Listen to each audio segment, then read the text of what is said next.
top to bottom whenever I got stuck on an assignment. Eventually, the silence would always crack, and we'd end up giggling giddily over texts from Cleo's prospective new girlfriend, or outright shrieking as we hid behind our fingers from the slasher movie Sabrina had put on. We were loud. I'd never been loud before.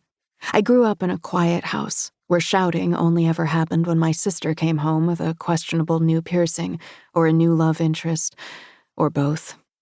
The shouting always gave way to an even deeper silence after, and so I did my best to head the shouting off at the pass because I hated the silence, felt every second of it as a kind of dread.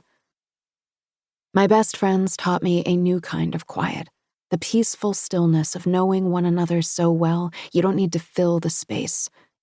And a new kind of loud, noise as a celebration, as the overflow of joy at being alive, here, now.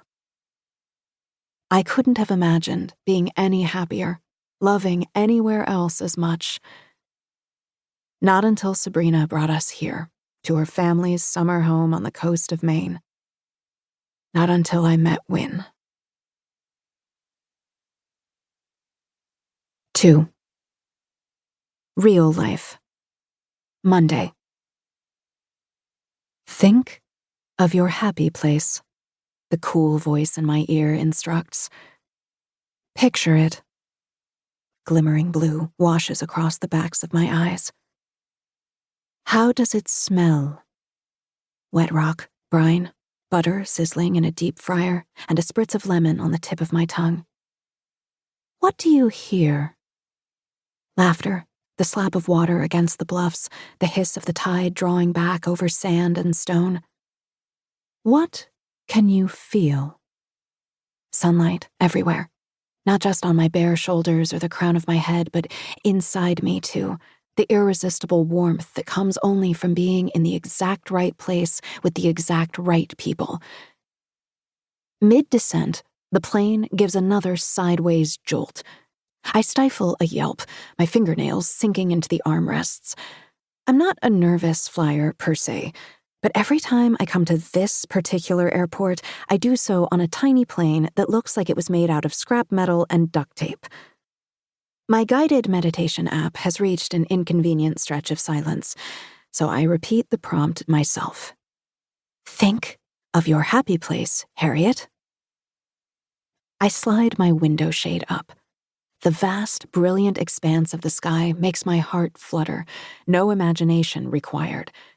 There are a handful of places, of memories that I always come back to when I need to calm myself, but this place tops the charts. It's psychosomatic, I'm sure, but suddenly I can smell it. I hear the echoey call of the circling gulls and feel the breeze riffle my hair. I taste ice-cold beer, ripe blueberries. In mere minutes, after the longest year of my life, I'll be reunited with my favorite people in the world in our favorite place in the world. The plane's wheels clatter against the runway.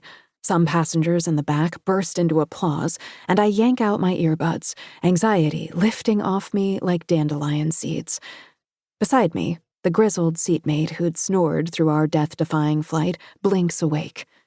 He looks at me from under a pair of curly white eyebrows and grunts, "Here for the lobster festival?" "My best friends and I go every year," I say. He nods. "I haven't seen them since last summer," I add.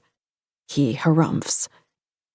"We all went to school together, but we live in different places now, so it's hard to get our schedules to line up."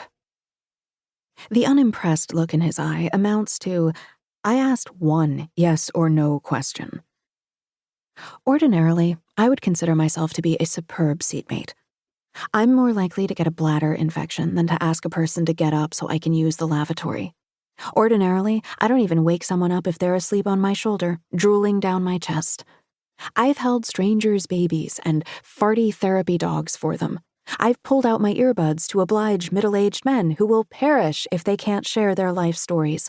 And I've flagged down flight attendants for paper bags when the post-spring break teenager next to me started looking a little green.